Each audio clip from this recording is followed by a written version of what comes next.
Antonio somewhere. Definitely in San Antonio. It was the Tardeada Music Festival. It was our first ever event as DB Media Entertainment. Oh my. And you played with Patricia Vonne. Right, right. And it was like there was the Tornadoes were there, Flaco Jimenez, and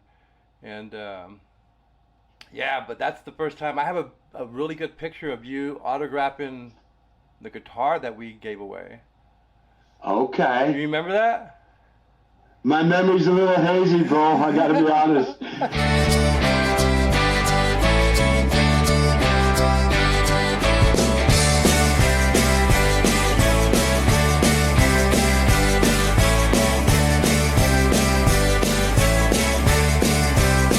I remember a girl who used to love me, a perfect storm of sweet and mean. Well, I ain't never, ever, ever seen such a girl like Today on Green Chili Cheeseman, we sit down with a true craftsman of American songwriting, Robert LaRoche. Raised in the hard-working paper mill town of Holyoke, Mass., Robert picked up a guitar at 12 and was playing paid gigs by 15.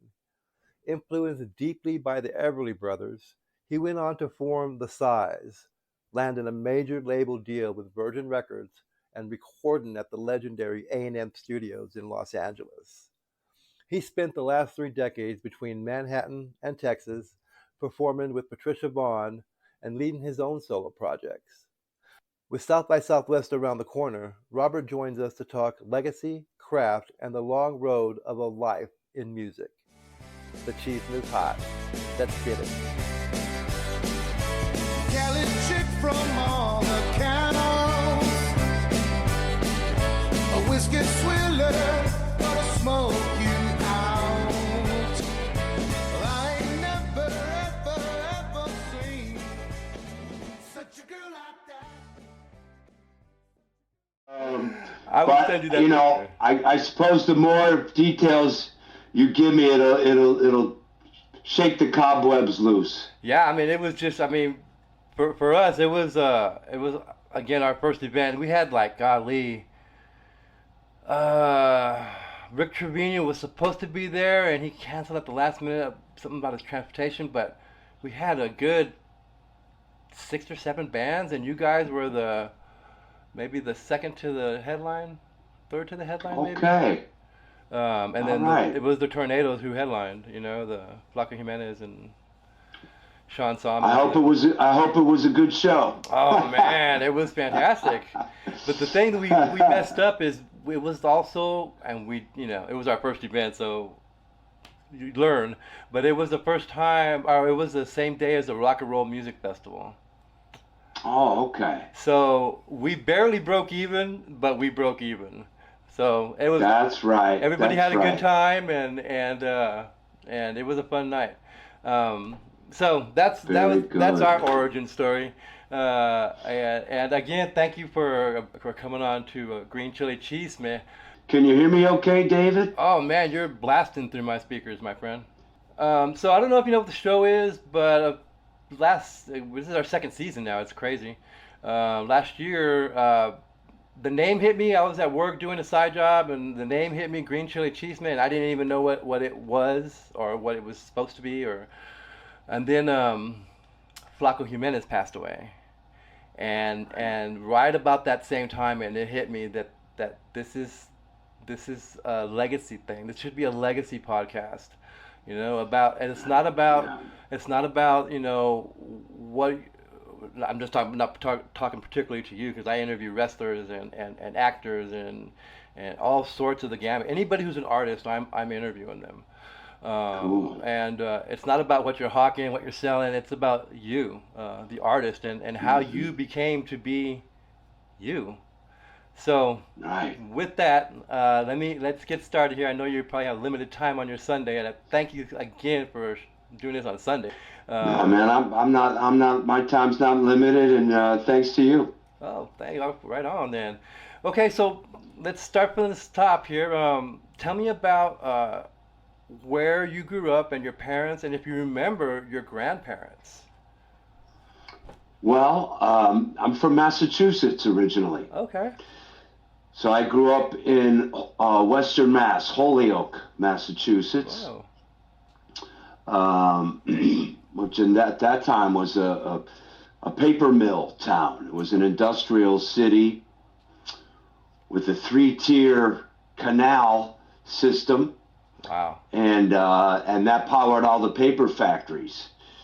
So it was a working class town in Western Mass. Good place to grow up. And yeah, my grandfather came down from Canada. Okay. He was an immigrant, and he got a job in one of those paper factories, one of the paper mills, I bet. Yeah. and he wound up fighting in the First World War, and so my dad was second generation. Forgive me, first generation Right. American. He was the first one born in the States. Both my grandfathers passed away before I was born, but I did certainly know my dad's mom and my mom's mother, even more so because she lived with us. Okay. So we were pretty close, actually. Right on. And Yeah. she spoke, French was her first language. I was just gonna ask, what was her ancestry from French ancestry? Quebec, Quebec. Yeah. yeah. It's so crazy. But of course she was bilingual. Right. Yeah.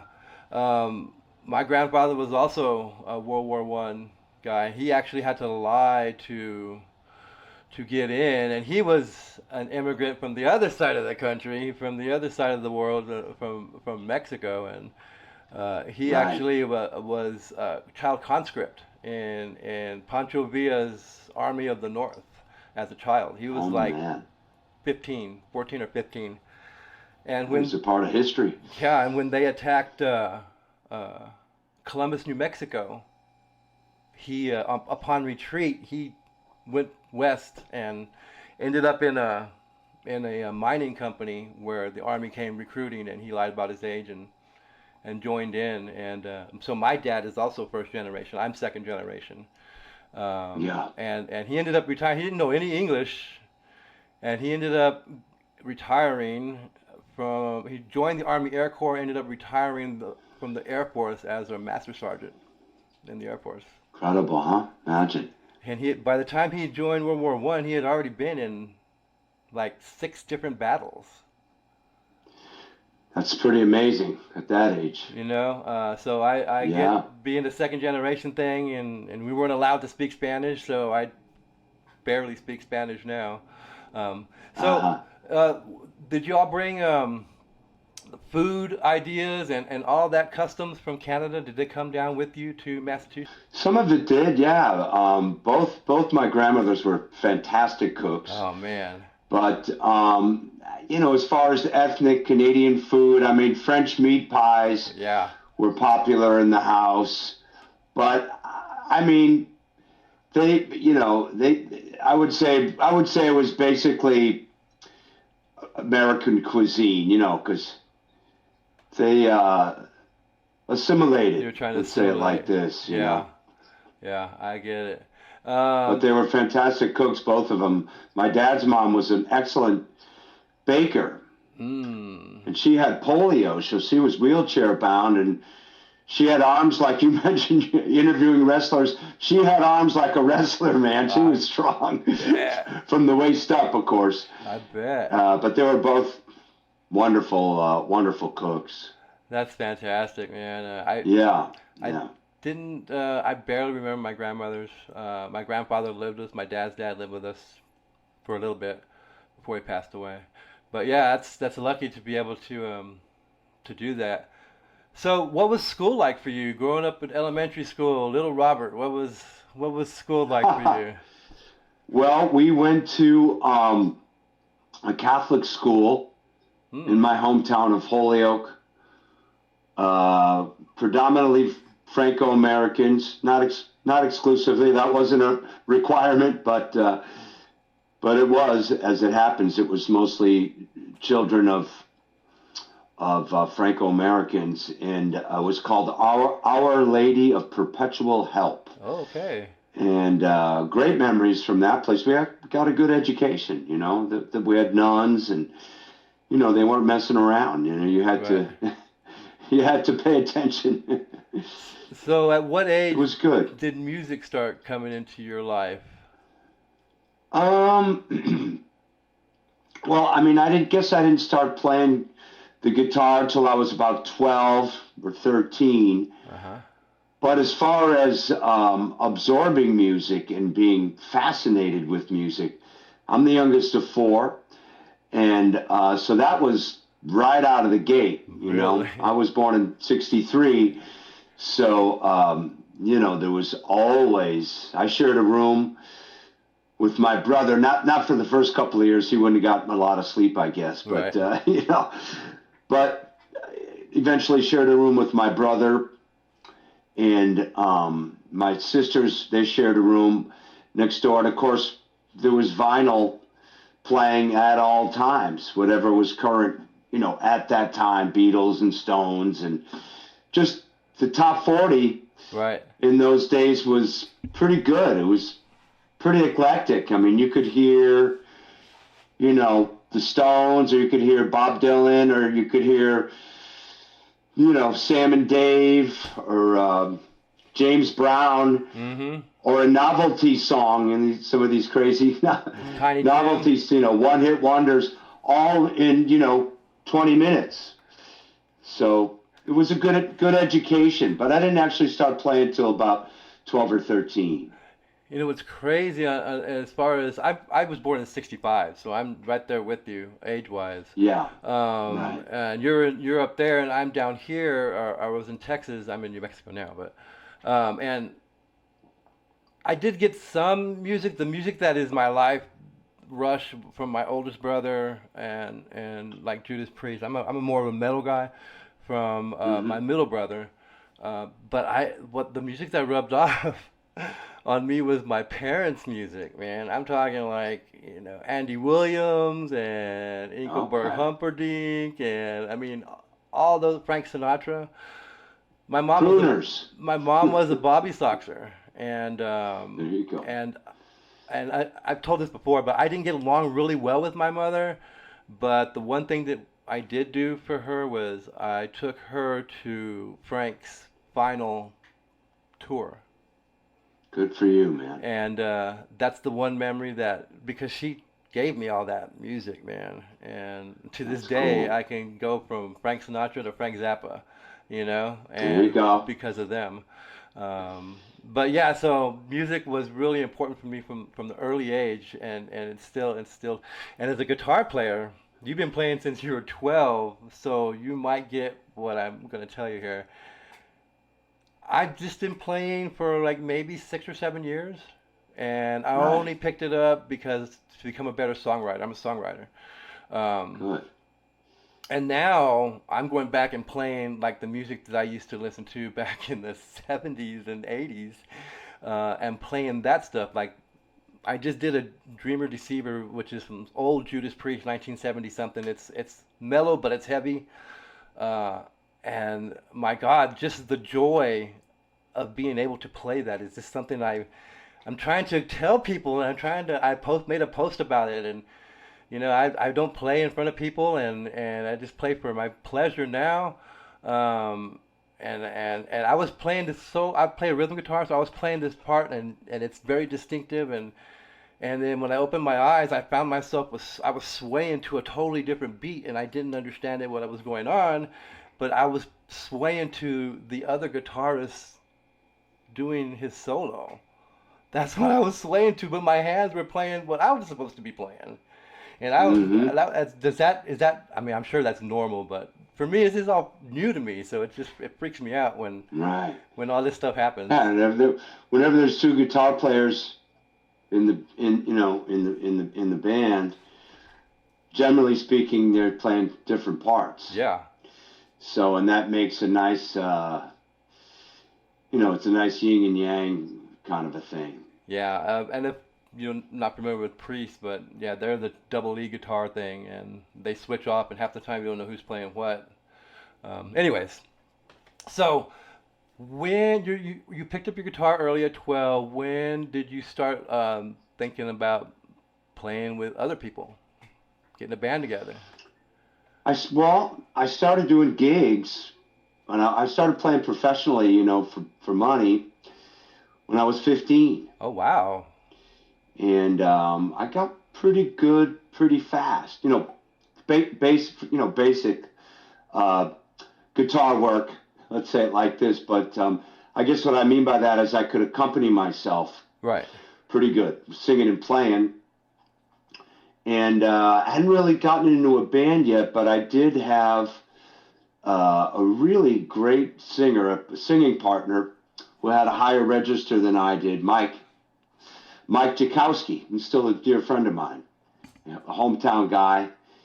And so we started doing a lot of weddings. Not the wedding band, but the actual ceremony where we would be, generally speaking, in where the organ is in the back of the church, way up high. Of course, the acoustics quite good. I We didn't bet. have microphones; we just belted out, and we did a whole lot of those state fairs, talent contests. Wow. But it wasn't. It's probably another 3 years till I was 18 or so, where I started playing, electric guitar, and then got together with bass and drums. So where did that drive come from? How did you pick up the guitar and then in 3 years you're playing in front of people? Well, I took lessons for a very short amount of time. I had a pretty good ear, and still have a pretty good ear. Yeah. Although my hearing's not as great as it was when I was 15. But I could kind of once I learned the basic guitar chords, the first position chord, C, D, G, E minor, all the stuff that you picked up in the last 6 years. Right. Once you get that down, I could kind of pick songs out off the record player. I could kind of just find the chords. And if at at its most basic level, I could take the low E string and start at the bottom, E, F sharp, G, A flat, A, and go up the scale till I found the note that started the song. Oh, it's an A chord. There you go. And I still use that all these years later.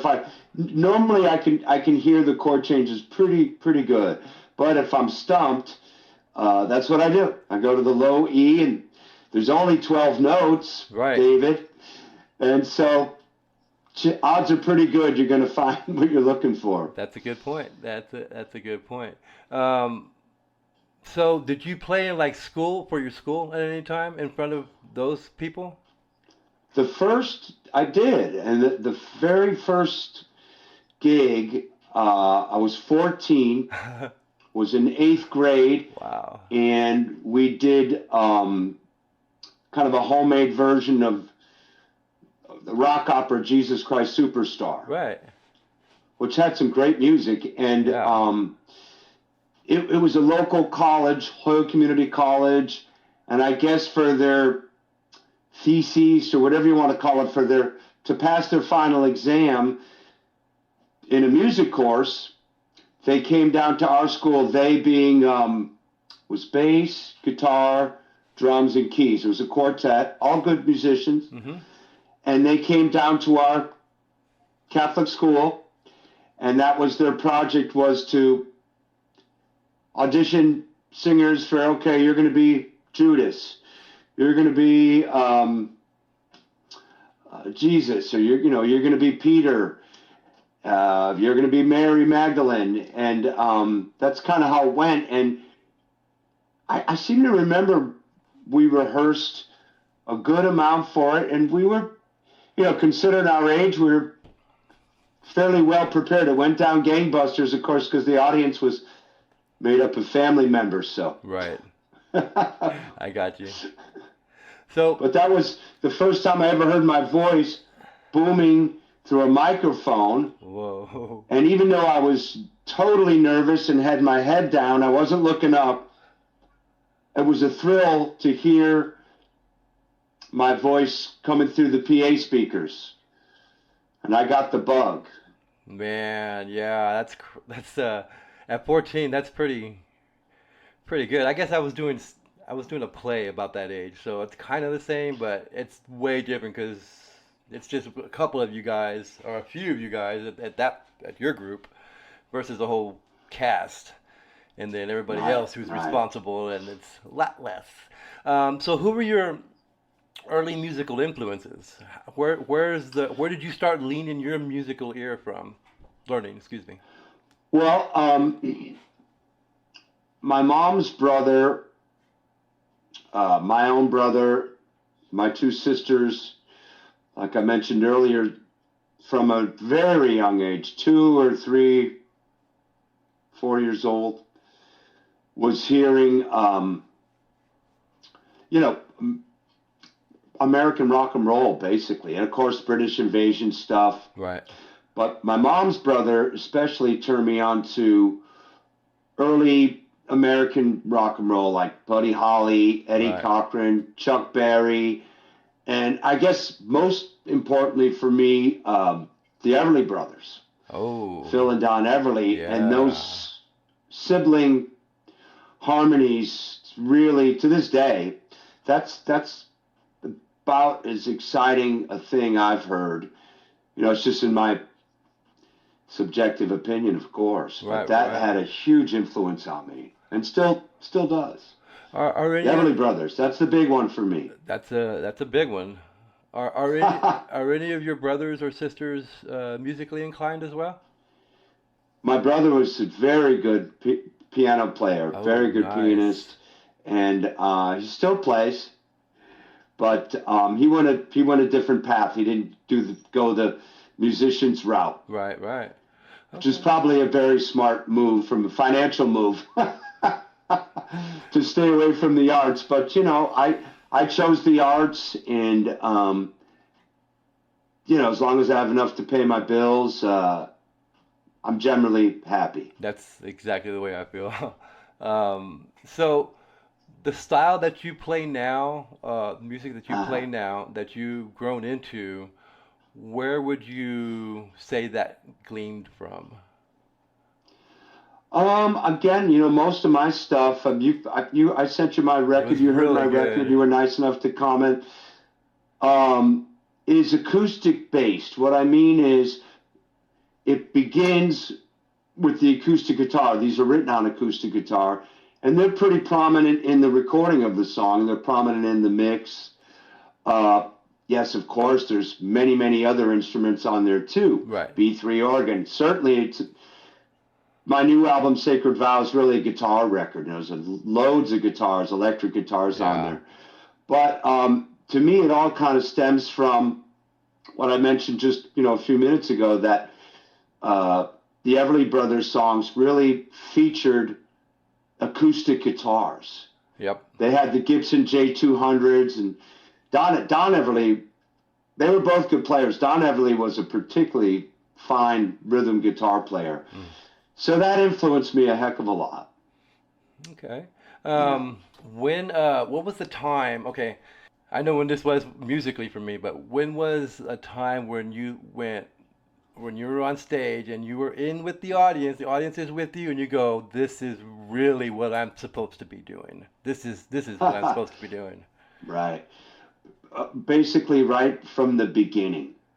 I knew it right away. Yeah, I knew it right away. I said, oh man, there can't be anything more fun than this.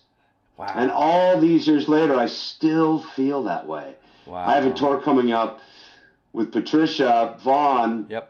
We're going back over to Europe, and I'm as excited about that as when I was 14 doing Jesus Christ Superstar at the Catholic school. It's still the same buzz. And of course, I have a lot more experience now, and I'm no longer singing with my head down like when I was too scared to look at the audience when I was 14. Now I know how to perform, how to as the Germans say, mach Schau, to make a show, you know, because, yeah, people want to be entertained also. It's a given that the music has to be good, whatever genre, whether it's metal or Americana, basically what I'm doing, or what Patricia does is like Texas rock and roll, roots rock. You know, part of it has to be, in my opinion, visually stimulating. Yes. It has to be exciting to look at, and obviously the music's got to be at a high level too. But if you can combine those two things, it's a pretty good winning formula, I think. Yeah. To you know, to sell some tickets and get people to the show. Get people in the seats, yes, sir. And build a reputation very slowly, very, very methodically. Get a reputation of like, hey, you got to see these guys. I mean, this is a high energy show. There may come a time in, you know, 30 years, if God willing I'm still around, and if I'm sitting on a bar stool finger picking an acoustic guitar, that might be all the energy I have at that time. But you'll be doing it. I can hear you now. Oh, there you are. I turned Yes, turned off closed captions. I don't know what the heck that did. Okay. So I was going to ask, where did you meet Patricia Vonne at? I met Patricia at the China Club in New York City many, many, many years ago, 36 years ago. Wow. Was she modeling then, or was she already music? She was, I don't think she had been in the city for all that long when I met her. She had kind of just arrived, I think, in the past 6 months or something. So she was modeling already. Right. And she hadn't yet started performing. It's crazy. It was quite some years ago. It's so crazy. That's our connection between me and you is her. Right. And Patricia, when I met her, I was doing my first film, actually. And I didn't know who she was, you know? I didn't know who she was, other than she was a singer. I knew that. Right. And I had asked her if she wanted to be on, it was a 48-hour film project. And I asked her if she wanted to join, and she said yes. And so, you know, she ended up being the lead role, and you know, I directed the whole thing, and what's so cool about her, she is so nice. I mean, she is so nice. When we screened that film, and it was just me and her, we watched it together, you know, oh man, it was fantastic. We did the hugs and everything, and she said, "Thank you for giving me my first leading role." And now I know who she is.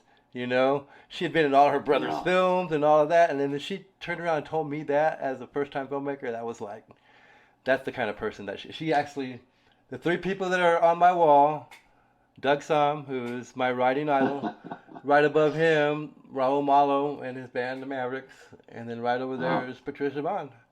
That's it. Wow. Those are the three people that I watch over me when I work. She's in good company there, especially with Raul, who just recently passed. Man, you know, I got to spend a little time with him. Not a lot, but a little. So one long, late, fun night in Austin. Oh, I bet. I remember, because our connection to him. Very sweet guy. Our connection to him is the co-founder of our company. Michael was a Maverick. He was in the Mavericks for, you know. Michael Guerra. 12 years, yeah. Yeah, he's a fantastic player. Michael. So yeah, he that's our company. We started this company, and he has since moved off. Now he's back in LA, and the company is LLC here in New Mexico, and so, but he's part of our roots. You know, he's part of the beginning, and so yeah, wonderful. Everything. Yeah, so Patricia, such a wonderful person. We're still bouncing back and forth between dates, and she's so busy right now. But I think we're going to hit it before y'all go on tour. Okay. And we'll get her on the show. And what's crazy is I also have had Shandon Som already on, the son of Doug. Oh, cool. And I have coming up Jack Moore. You're from Europe, so you know he's the son of Gary Moore. Oh, yeah. That's right. Blazing his own thing right now as well. That's right. Yeah, that's right. But he plays his dad's music like he's his dad. Cool. So he's coming on the show. And then I have Wonderful. Flaco Jimenez's, one of his sons coming on, Gil Jimenez, who is also, a conjunto musician in his own world. Sure. But I was thinking, and maybe since I have you on for just a second, an idea Yeah. of in Nashville, putting together a panel and bringing those Dino Malo, Raul's son, and then those Yeah. three guys on like a panel slash show with Stephanie Hmm. Urbina Jones hosting, Yeah. and talking about their legacy, their fathers, and playing music from their fathers, and maybe we do a song together at the end or something. What would you That think? sounds like a good plan right there. Do you think that would work in Nashville? I was thinking Nashville or L.A. Yeah, I think, with a lineup like that, either city would work. It doesn't sound like, not that Nashville's exclusively country, but it's mostly country. Right. That doesn't, it sounds like an amazing bill, not necessarily a country bill. So maybe Los Angeles, Yeah. I know that, of course, Doug and Flacco there are known for sure. The only one who really would be Gary. He didn't tour a lot here in the States. He was Right. a He European. tours Europe, I He believe. was a European guy. He's passed away since, a few years back. Anyway, so yeah, that's an idea I'm working at. Shandon's already like, I'm on board. So I'll talk There to you Jack go. and talk to Gil when I speak to them and see if we can work an idea out or something. And I say Stephanie because she's part of the Grand Ole Opry. So Right on. that would Yeah. be the connection, with her leading that group, hosting. Anyway, so let's Sounds get good. back. Sorry. What was the first piece of music now that you've created that you knew that made you feel like, yeah, again, this is kind of the same thing, but it solidifies your belief in what you're doing, like your first record or the first Right, song, or right. I formed a band in 1981 in my hometown of Holyoke, Massachusetts, called The Sighs, Sighs. Oh, okay.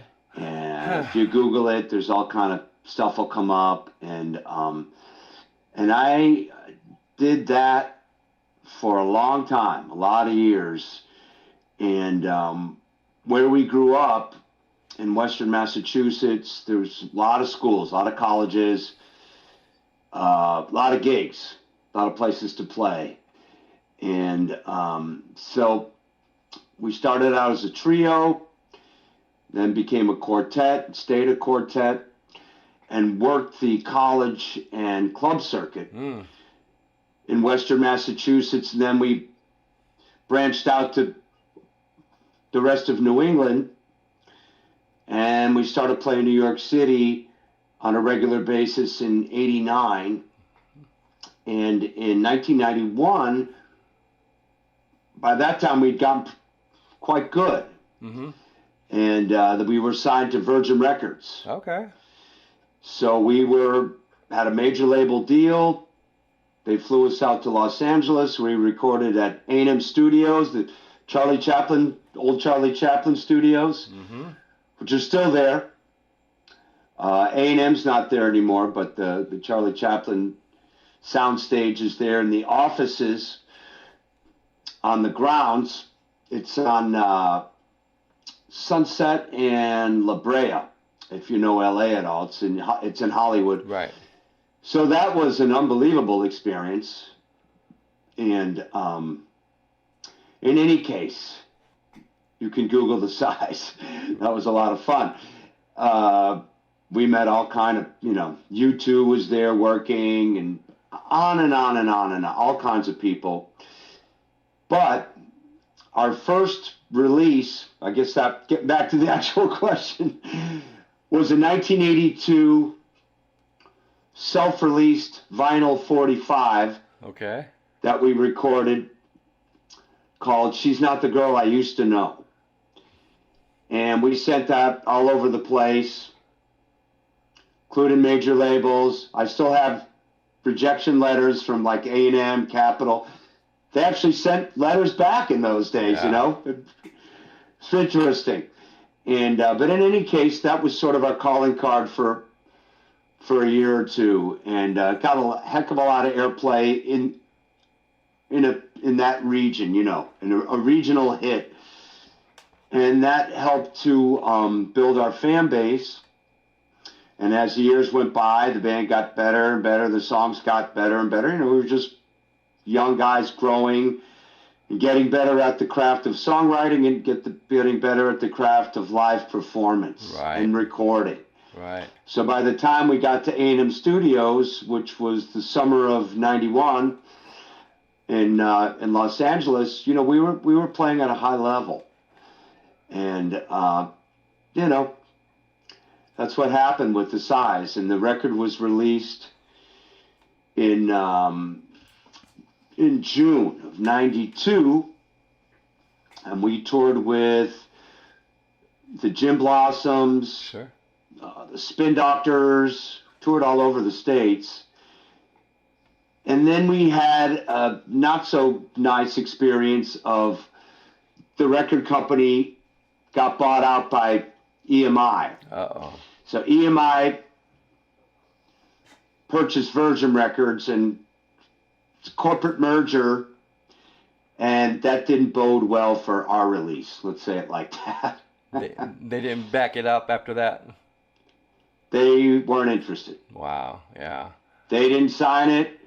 They were interested in the bands they signed. Yeah.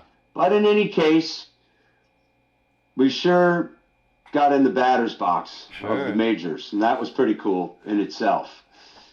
And we continued on for a few more years. We released another record on a very good indie label out of New York City called Big Deal Records. And then I guess, you know, around '96 or so, I think we did our last show. I had already moved to New York City by that time. I moved to New York, to Manhattan in '94.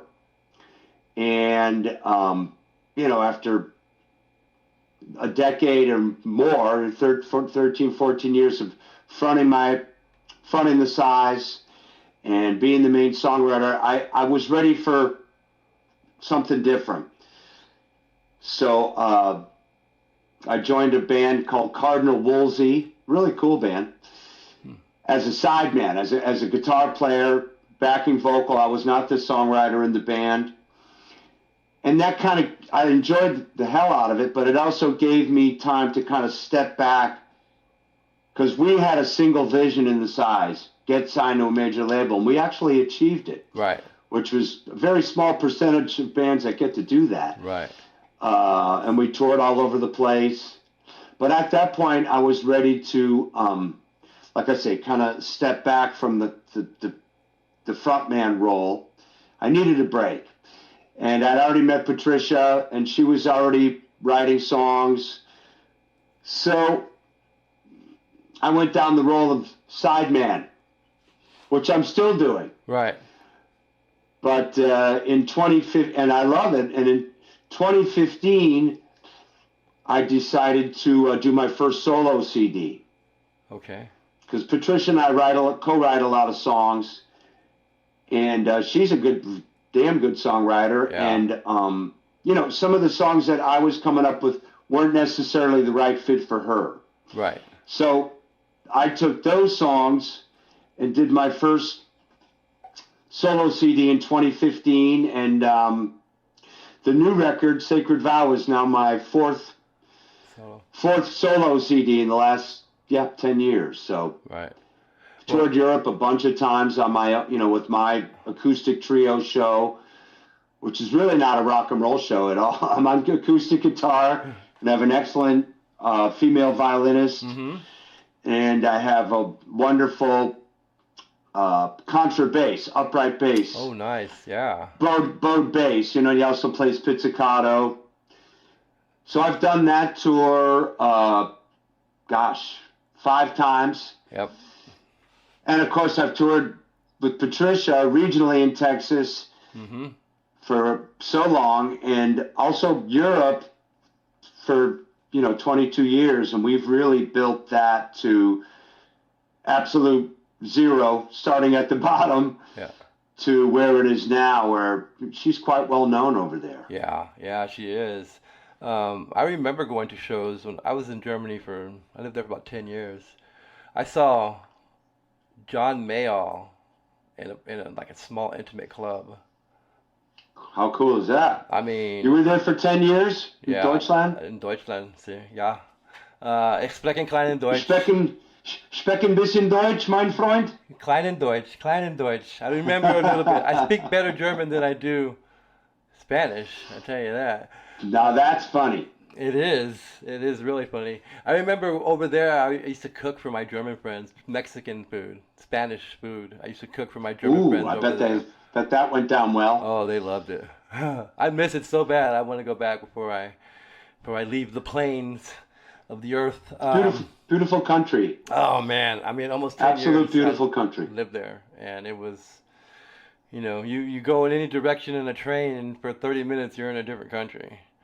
That's what I really loved about it. You could go. Yeah, that's nice about Europe is that it's smaller, obviously, than our continent. Oh yeah. And like you said, you can get on a train and within not so long a period of time, you're in a complete different culture, different customs, different language.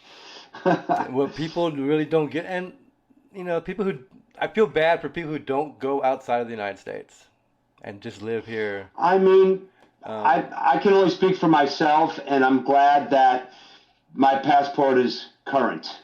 But they don't get, like, every little town in Germany, every little village had their own beer. I had a beer label collection in a photo album that was, this big.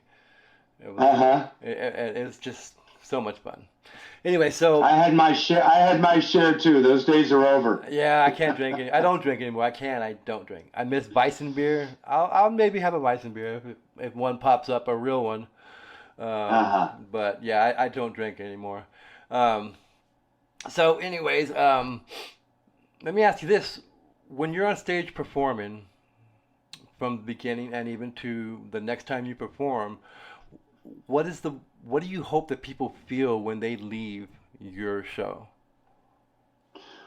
Well, first thing is I want them to feel like they've had a nice evening. They've enjoyed the music, that they're with you on this journey for that night.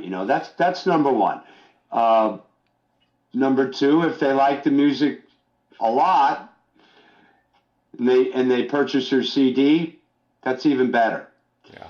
Number three, you hope that they like it well enough to not only come back and see you the next time you're on tour, but to tell their friends about it. That's kind of the three-prong attack, three-prong goal, for me anyway. Yeah, I mean, that's it. That's to continue on. Right. Is there a moment in your long-standing career that you wish more people knew about? Do about me? Yeah, about a moment that you've had, a recording you did, somebody you played with. I mean, as the years go by, it's not that I don't care. I care as much as I always do. It's just my definition of success, let's say, has evolved.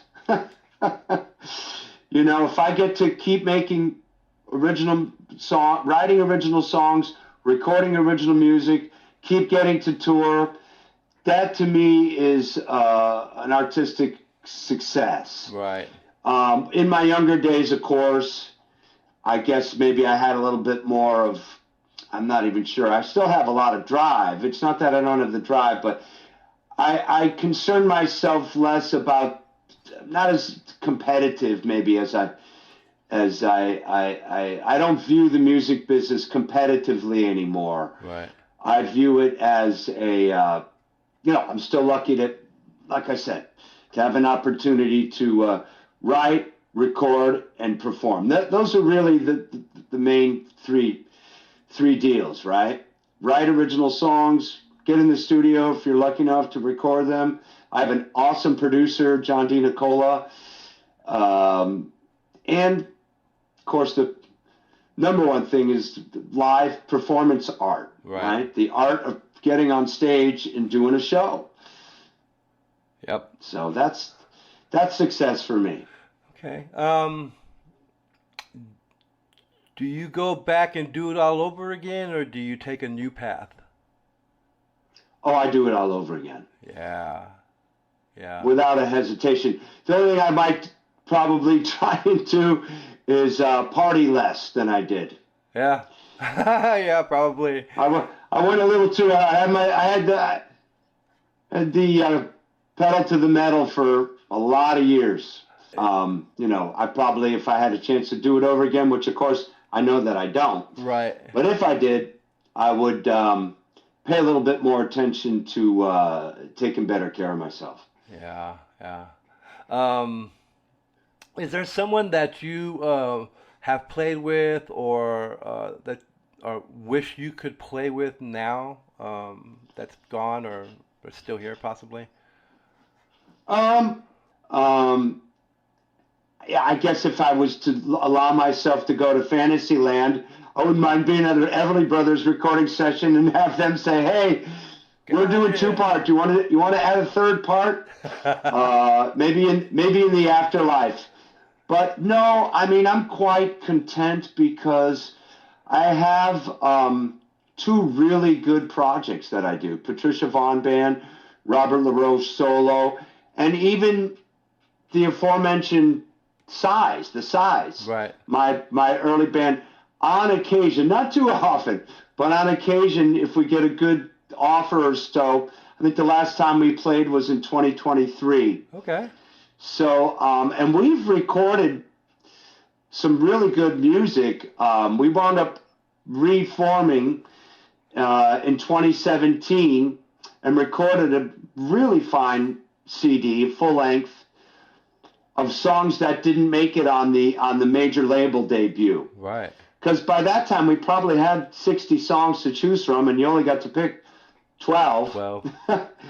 So, and then the size performed in, I don't know if I have the chronology exact, but 08, 09, then again in 2016, 2017, then again in 22 and 23. I think that's accurate. Okay. So, less than 10 times in the last 30 years. 30 years. But who knows? We might do it again. If it's funny because there's a kind of a niche crowd, music listening crowd for power pop, and we were basically a power pop combination. That's combining rock and roll with sort of pop melodies. We were pretty good at that, and niche market means it's not mainstream. It's not a huge like a college. But they're out there. Those people are out there, and the record is still appreciated to this day on some level. It's interesting to every once in a while I'll check out Spotify's.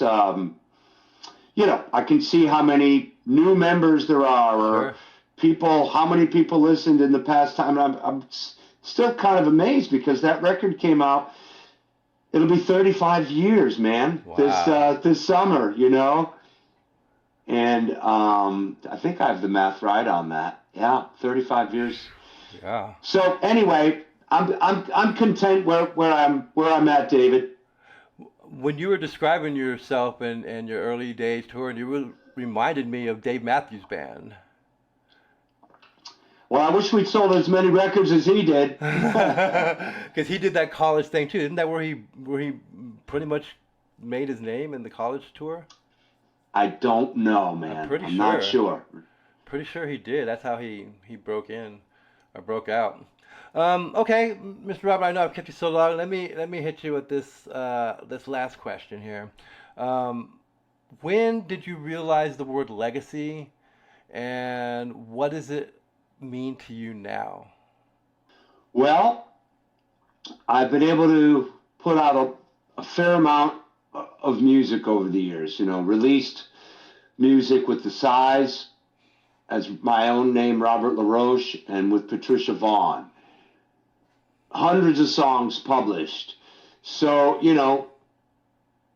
if worst case scenario, I didn't wake up tomorrow morning, legacy to me means the songs that are left behind, the recordings that are left behind for people to enjoy for eternity. Hopefully it gets passed down to the next generation, So to me, that's what my musical legacy would be, the songs that are out there and available, because they are still available. Yeah.